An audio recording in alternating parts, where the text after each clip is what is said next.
అండి, నేను మీ జబర్దస్త్ గడ్డం నవీన్. చూస్తూనే ఉండండి ఎంఆర్ న్యూస్. లైక్ చేయండి, షేర్ చేయండి, సబ్స్క్రైబ్ చేయండి. ఎంఆర్ న్యూస్ కావాలి సార్. వాళ్ళ గుంటూరు కాడ ఒక ఊరుంది సార్, వాళ్ళ సొంత ఊరు. ఆ ఊరికి వెళ్ళాము. వాళ్ళ అన్న అల్లుడు వాడు ఏం చేసిండంటే, మేము పోయి అడిగాము, ఆయన వెల్డింగ్ షాప్ ఉంది, ఏమయ్యా మీరు మీ అకౌంట్లో 5 లక్షల రూపాయలు ఆయన తరఫు నుంచి వచ్చినాయి కదా అంటే, మేము మోసపోయాము, ఎందుకో ఆయన వేసిండు అని మేము తీసుకోవడం జరిగింది అన్నారు. లేదు, మీరు బరబ్బర్ వాళ్ళు తెలిసిన వాళ్ళు ఉన్నారని చెప్తే, లేదు మాకు ఎలాంటి సంబంధం లేదన్నాడు. ఆయన ఫోటో మేము ఇక్కడ పోలీస్ స్టేషన్ లో చూసాం సార్, ఎవరో మాలాగా మోసపోయిన బాధ్యతలతోటి ఫోటో ఉంది. మేము షాక్ అయినాం, ఈయన ఎందుకోసం వచ్చిండు, ఆడ ఉన్నాడు ఈయన అని అడిగినాం. లేదు, ఈయన కూడా మోసపోయిండు అని చెప్తున్నాడు అని చెప్తే, మోసం ఎన్ని జగల్లో పోతారు సార్, అక్కడ పోయిండు, ఓకే మేము వచ్చి ఇక్కడ కూడా మోసపోలేం కదా సార్. అలాంటి వ్యక్తికి చూసినప్పుడు మేము ఖచ్చితంగా హుషారు పడతాం కదా సార్. జస్ట్ ఇక్కడ ఉన్నాడని తెలిసిన ఎమ్మన్నే మేము రాత్రి 12 గంటల నుంచి ఉదయం 7 గంటలకు ఇక్కడ ఉన్నాం.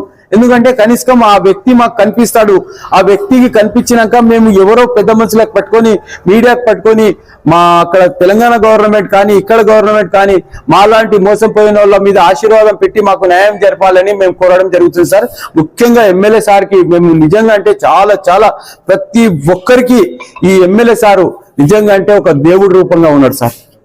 నిజంగా చెప్తున్నాం. ఎందుకంటే ఎవరు చేయలేని పని, పోలీసు కూడా చేయలేని పని ఎమ్మెల్యే సార్ చేసిండ్రు సార్. ఎందుకంటే మాలాగా ఎంతో మంది మోసపోయే టైంలో వాళ్ళకందరికీ కాపాడుకున్నారు సార్ ఎమ్మెల్యే సార్. మరియు ఎవ్వరు ఇలాంటి మోసాలకు పాల్గొనొద్దండి. ఎందుకంటే మేము బాధపడుతున్నాము, ఎవ్వరు కూడా బాధపడొద్దండి. మాకు కూడా న్యాయం జరగాలని, మీరందరూ బాధపడలేని వాళ్ళు మా కోసం దేవుడితో ప్రార్థన చేయాలని మేము కోరుతున్నాం సార్. ఎమ్మెల్యే సార్ మాకు పోయిన ఎమ్మెల్యే సార్ ఇట్లా మేము తెలంగాణ నుంచి వచ్చినామని చెప్పినాం సార్. అక్కడ వాళ్ళతో ఉన్న స్టాఫ్ కూడా ఎంత మంచిగా ఉన్నారు సార్. మాకు పోతేనే మేము తెలంగాణ నుంచి వచ్చినామంటే రాండి అని చెప్పి మాకు కూర్చొని పెట్టిండ్రు సార్. ఒక 10 నిమిషాల లోపటిని మళ్ళీ ఎమ్మెల్యే సార్ ఏడ ఉన్నారు ఆడికి తీసుకుపోయిండ్రు సార్. మీరు అంత దూరం నుంచి వచ్చిండ్రు, ఫస్ట్ మీరు భోజనం చేసిండ్రా లేదా అని అడిగిండ్రు సార్. మాకు చాలా హ్యాపీగా అనిపించింది సార్. ఎందుకంటే మాకు గుర్తు లేదు సార్, ఎవరు తెలియదు మాకు, అయినా ఫస్ట్ మీరు భోజనం చేసిండ్రా లేదా అని చెప్పిండు. మాకు చాలా హ్యాపీ, చాలా సంతోషం కలిగింది సార్. సార్ కూడా చాలా ఒక దగ్గర మాతోటి 25 నుంచి 30 నిమిషాల వరకు మాట్లాడిండు సార్.